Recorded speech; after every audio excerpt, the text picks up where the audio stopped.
સોમનાથના કોંગ્રેસના ધારાસભ્ય દ્વારા રજૂઆત કરવામાં આવી છે। ભીડિયામાં બેફામ બુટલેગરોના અંગે પોલીસ વડાને રજૂઆત કરાઈ છે।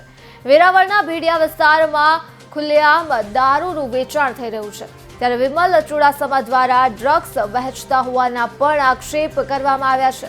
ક્રિકેટનો સટ્ટો રમાતો હોવાની પોલીસ વડાને રજૂઆત કરી છે અને આગામી દિવસોમાં કામગીરી નહીં થાય તો જનતા રેડની પણ ચીમકી ઉચ્ચારવામાં આવી છે।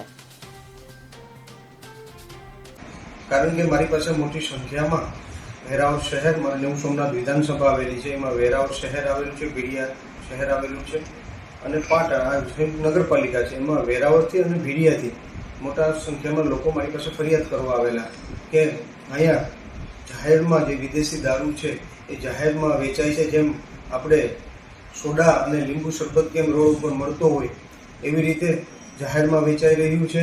એવા 9 જગ્યાએ વેચાઈ રહ્યું છે। એવા 9 સ્ટેન્ડ ખોલવામાં આવ્યા છે।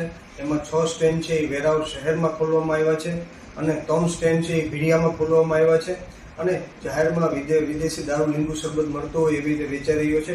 એ સિવાય પણ ડ્રગ્સનું પણ બહુ મોટા પ્રમાણમાં વધી રહ્યું છે।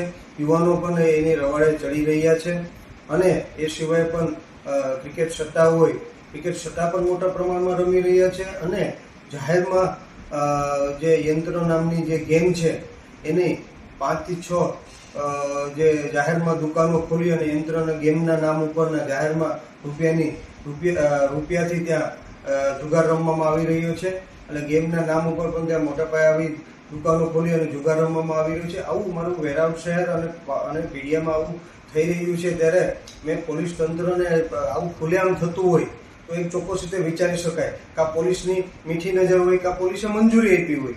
જો પોલીસે મંજૂરી આપી હોય તો જ આ કરી શકે, બાકી આ બુટલેગરોની કોઈ એવી તાકાત નથી કે આવી રીતે કરી શકે।